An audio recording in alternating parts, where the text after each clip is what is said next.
మన ఆఫీస్లో నేనే నీకు అన్ని నేర్పిస్తాను. ఆ మీనాక్షి ఎవ్వరో కాదు, స్వయాన మోహన్ చెల్లెలు. ఇటు చూస్తే కొడుకు, అటు చూస్తే కూతురు. కన్న తండ్రి ఎవరిని ఓడిస్తాడు? కొడుకును గెలిపిస్తాడు, మోహన్ డిజైన్ నే ఫైనల్ చేస్తాడు. కాలంతో పాటు మనము మారాలయ్యా. ఆ విషయం మీ డాడీకి తెలీదు.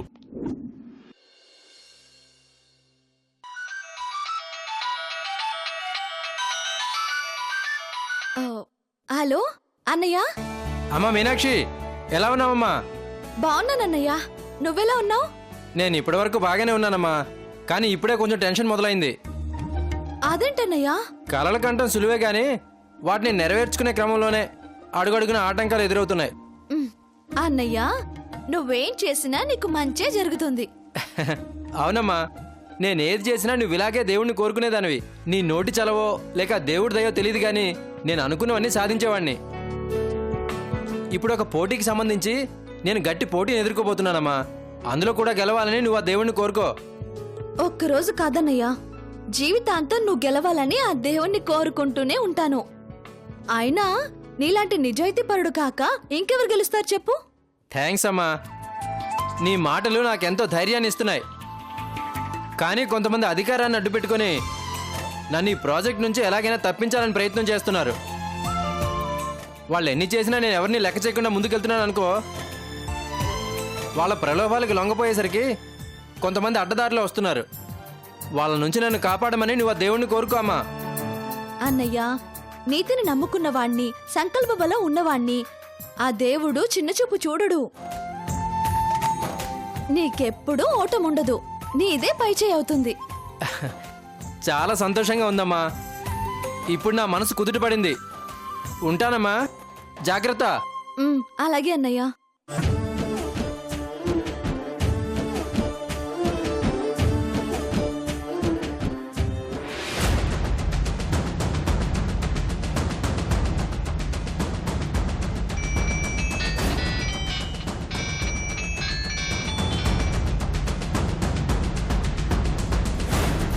ఆల్రెడీ ఆ మోహన్ గాడి దగ్గరికి మన మనుషుల్ని పంపించాను.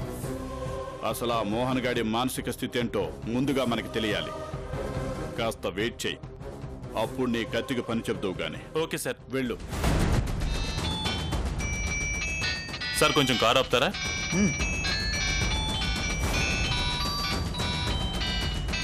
ఒక్క నిమిషం సార్. కార్లను మాట్లాడొచ్చుగా. ఇక్కడ సిగ్నల్ ప్రాబ్లం ఉంది సార్, ఇప్పుడే వస్తాను సార్.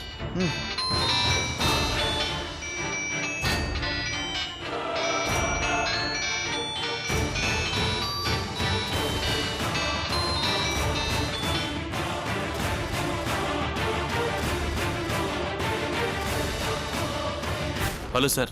శంకర్, చెప్పండి సార్. మన వాడు మ్యాక్సిమం ట్రై చేశాడు. వాడు వినలేదు. వాడు మన దారికి వచ్చేలా లేడు. ఇక వాణ్ణి తీసేయి. సార్ ఆలోచించి చెప్తున్నారా? ఇది ఫైనలే కదా? ఆలోచించి నిర్ణయం తీసుకోవడానికి పోయేది 2 రూపాయలు కాదు, 200 కోట్లు. అంత డబ్బు ముందు ఒక మనిషి ప్రాణం ఎంత? తీసేయి. ప్రాబ్లం ఏం రాదు కదా? ఆఫ్టర్ ఆల్ వాడొక కార్మిక నాయకుడు. వాడు పోతే మహా అంటే 4 రోజులు ధర్నా చేస్తారు, 10 రోజులు ఏడుస్తారు. అవసరమైతే ధర్నా చేసిన వాడు నోరు నోటితో మూసేద్దాం. ఏడ్చిన వాడికి తుడుచుకోమని అదే నోటు పడేద్దాం. జాగ్రత్తగా పని ఫినిష్ చెయ్యి. మరి క్రిష్ పరిస్థితి? ఇదేమీ కృషికి తెలియకూడదు. నిన్ను తీసుకెళ్ళడానికి తీసుకురావడానికి ఓ ట్రాన్స్పోర్ట్గా వాడుకో. పొరపాటున ఏదైనా తేడా జరిగితే వాడిరుక్కుంటాడు కాబట్టి నా పేరు బయటికి రాకుండా వాళ్ళ నానే నిన్ను బయటికి తీసుకొస్తాడు. అలాగే సార్, ఉంటాను.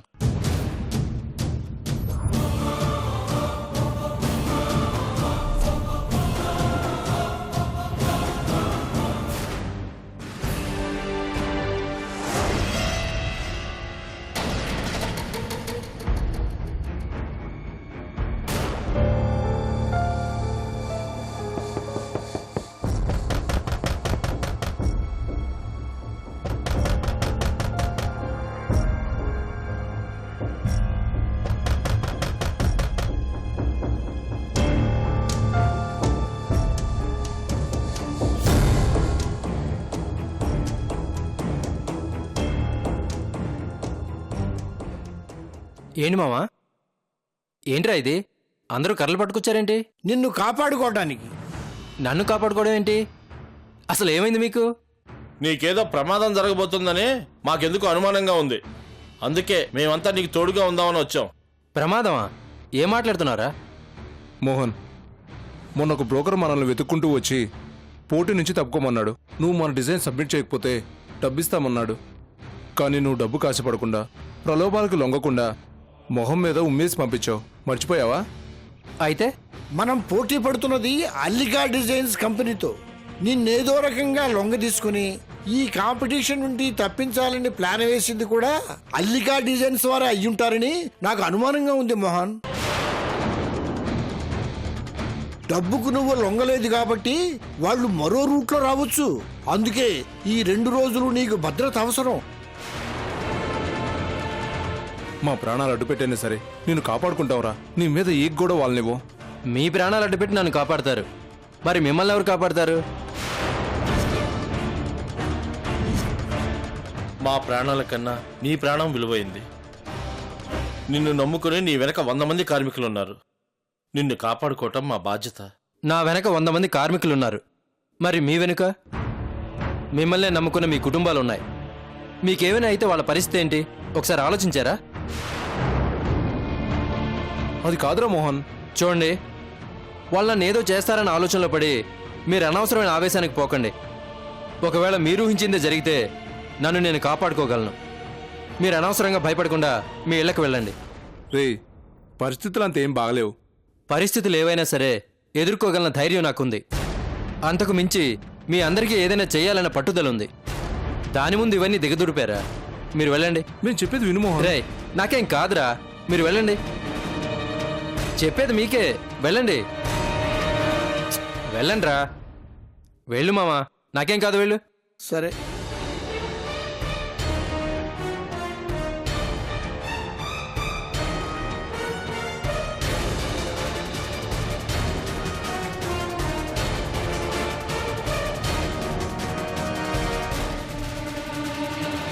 రేయ్ ఆగండ్రా. ఏమైంది మావా?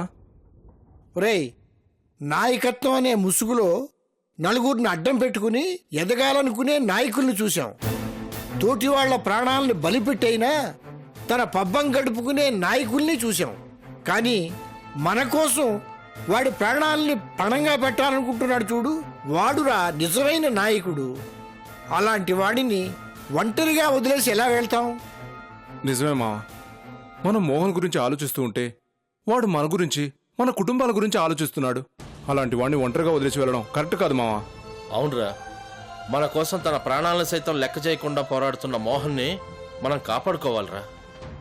రేయ్, నువ్వు ఆ పక్కకి వెళ్ళు, రేయ్ నువ్వు ఈ పక్కకి వెళ్ళు. ఇద్దరిద్దరు 4 పక్కలా వెళ్ళి ఒళ్ళంతా కళ్ళు చేసుకుని కాపలా కాయండి. వెళ్ళండి, వెళ్ళండి. రండి. పదండి.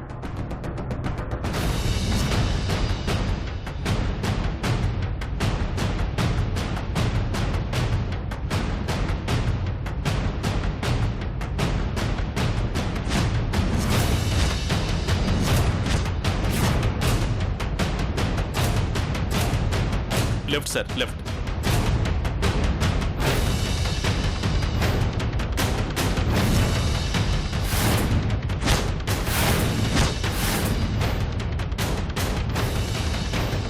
సార్, కార్ ఆపండి సార్.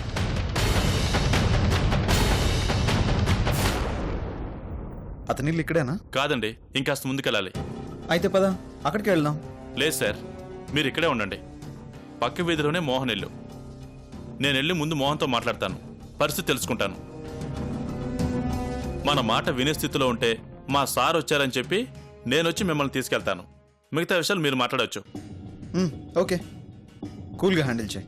నేను చూసుకుంటాను సార్. నేను వచ్చే వరకు మీరు కార్లోనే ఉండండి. ఓకే, త్వరగా వచ్చాయి. All the best. Thank you sir.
ఎవరా నువ్వు?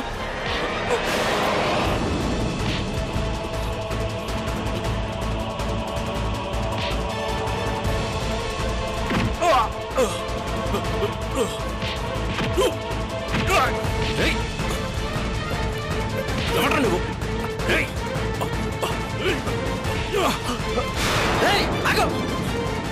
ఆగరా!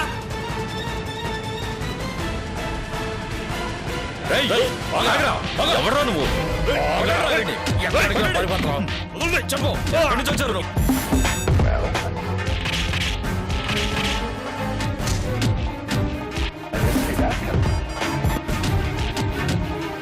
ఆపండి. వీడొక్కడే వచ్చుండు. వీడు పకడ్బందీగా ప్లాన్తో వచ్చుంటాడు. వీడితో పాటు ఇంకెవరైనా వచ్చుంటారు. వెళ్ళి ఈ చుట్టుపక్కలంతా వెతకండి. ఏ సురేష్, వెళ్ళరా నువ్వు. వెళ్ళరా. చెప్పరా, ఎవడరా నువ్వు? ఎవరు పంపించారో చెప్పరా, లేకపోతే ఈరోజు నా చేతిలో చచ్చావే. చెప్పరా.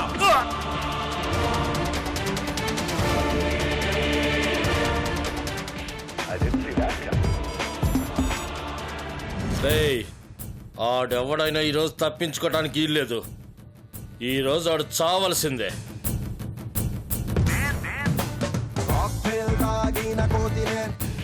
చెప్పరా, చెప్పరా. ఎవరు పంపించారు నువ్వు?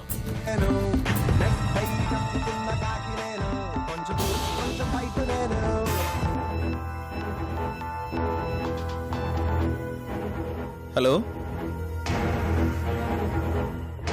హలో హలో హలో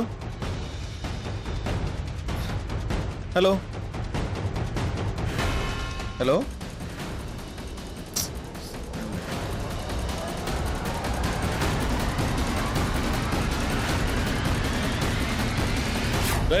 ఇలా రండ్రా.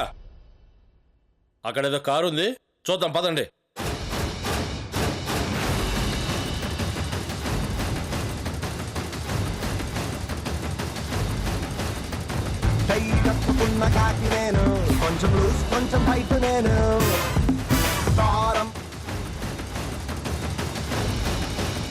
లోపల స్టీరియో ప్లే అవుతుంది. ఆడిక్కడే ఎక్కడ ఉండుంటాడు. జాగ్రత్తగా ఎదుగుదాం పదండి. ఆడిని ఇవాళ వదిలిపెట్టడానికి వీల్లేదు.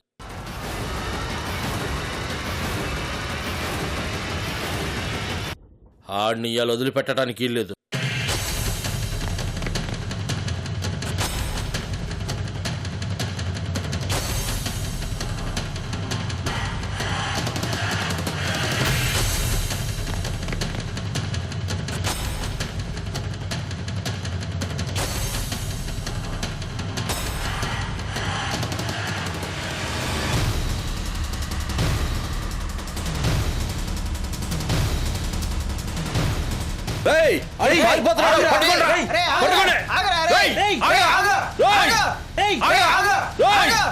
చెప్పు, ఎవరు పంపించారు నిన్ను? ఎక్కడి నుంచి వచ్చారా? చెప్పరా నువ్వు. ఎవరు పంపించారు నిన్ను? చెప్పరా. చెప్పు, ఎవరు పంపించారు నిన్ను? చెప్తా లేదా? రే ఆపరా. ఇంకా కొడితే వీడు చచ్చిపోయేటట్టున్నాడు. పోలీసులకు ఫోన్ చేస్తే వీడి సంగతి వాళ్ళే చూసుకుంటారు.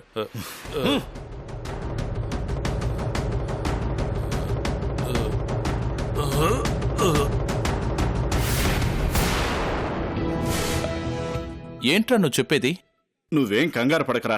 ఇప్పటికీ మించిపోయిందేమీ లేదు. అందరూ మనకే ఫేవర్గా ఉన్నారు. ఈ ప్రాజెక్టు ఖచ్చితంగా మనకే వస్తుంది. వద్దు వద్దంకల్, అసలు ఆ ప్రాజెక్టే అక్కర్లేదు. క్రిష్, ఏమంటున్నావు? ఇందుకేనా అంకల్ ప్రాజెక్టు విషయం డాడీతో కాకుండా నాతో మాట్లాడింది? ఇప్పుడు ఏమైంది క్రిష్? ఇంకా ఏం కావాలి అంకల్? రౌడీలతో చేతులు కలిపి మర్డర్లు చేసి సంపాదించే ప్రాజెక్ట్ మనకు అవసరమా?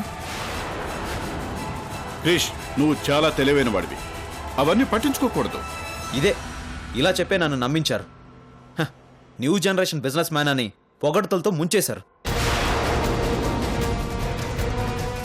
Uncle, new generation businessman అంటే రౌడీలతో గూండాలతో కుమ్మక్కై గెలవడం కాదు, టాలెంట్ నమ్ముకుని గెలవాలి. క్రిష్, నేను అలా ఎందుకు చేశానో మీ డాడీకి అంతా చెప్పాను. మనకి వేరే ఆప్షనే లేదు. అయినా చచ్చేవాడెవడో చంపేవాడెవడో నీకేంటి ప్రాబ్లం? ఎంత ఈజీగా అన్నారు అంకుల్. ఇది మీరు అనుకున్నంత చిన్న విషయం కాదు. ఆ శంకర్ గాడు వాళ్ళ చేతికి చిక్కాడు. చావు బతుకుల మధ్య ఉన్నాడు. అదే నేను వాళ్ళ కంటపడుంటే నా పరిస్థితి ఏంటి? నా ఫ్యామిలీకి వచ్చే బ్యాడ్ ఇమేజ్ని మీరు ఆపగలరా? మీరేం మాట్లాడరండి డాడ్. క్రిష్, నేను ఇలాంటి వాటిని ఎంకరేజ్ చేయను, వద్దనే చెప్పాను. కానీ అలా జరిగిపోయింది. ఇప్పటికైనా జాగ్రత్తగా ఉండాలి. చూడండి అంకుల్, ప్రాజెక్ట్ కోసం ప్రాణాలు తీయించేంత స్థాయికి నేను ఎప్పుడూ దిగజారలేదు. అంతగా అవసరమైతే వాళ్ళ టాలెంట్ని మా టాలెంట్తోనే ఎదుర్కొంటాం. ఏంటయ్యా నువ్వు ఎదుర్కొనేది? నువ్వు తెచ్చిన డిజైనర్ ఏదో ఫ్యాషన్ వాళ్ళలో పేరు ప్రతిష్టలు సంపాదించి ఇప్పుడే ఫారిన్ నుండి దిగొచ్చినట్టు మాట్లాడుతున్నావు. అసలు నా టెన్షన్ అంతా మీ డిజైనర్ వల్లే. ఎప్పుడైనా సరిగ్గా అమ్మాయిని చూసావా? పని పిల్లని తీసుకొచ్చి డిజైనర్ అంటున్నావు. ఆ అమ్మాయి ఏం వెలగబెడుతుంది? అంకుల్, మా ఆడిటర్ అంతా చెప్పాళ్లే, దారిని పోయే వాళ్ళు చేసిన డిజైన్ సబ్మిట్ చేసి మనమే గెలుస్తాం. మీకు మీనాక్షి టాలెంట్ గురించి తెలియదు. నీకే ఈ ప్రాజెక్టు వాల్యూ తెలీదు. నేనెంత రిస్క్ చేస్తున్నానో నీకు తెలీదు. నాకు ఎంతమంది నుండి ప్రెజర్ వస్తుందో నీకు తెలీదు. పొరపాటున ఈ ప్రాజెక్టు పోతే నా తల తీసేసినట్టు అవుతుంది. కాబట్టే ఇన్ని ప్రయత్నాలు చేస్తున్నాను. చూడు, ఏం చేసైనా ఈ ప్రాజెక్టు మన సొంతం చేసుకోవాలనుకున్నాను. కానీ అనుకున్నది అనుకున్నట్లు జరగలేదు. శంకర్ ఫెయిల్ అయ్యాడు, ఒప్పుకుంటాను. కానీ టాలెంట్ అనే టాలెంట్తోనే ఎదుర్కొంటానన్నావుగా, ఎదుర్కో. ఈ కాంపిటీషన్లో నువ్వు ఓడిపోతే నీ కంపెనీయే మూసుకోవాల్సి వస్తుంది.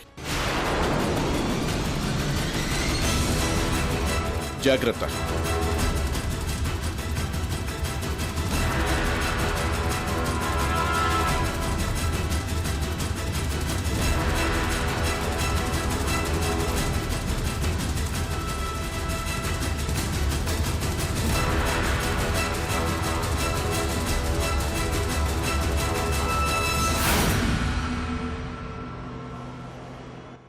నేను చెప్పేది విను.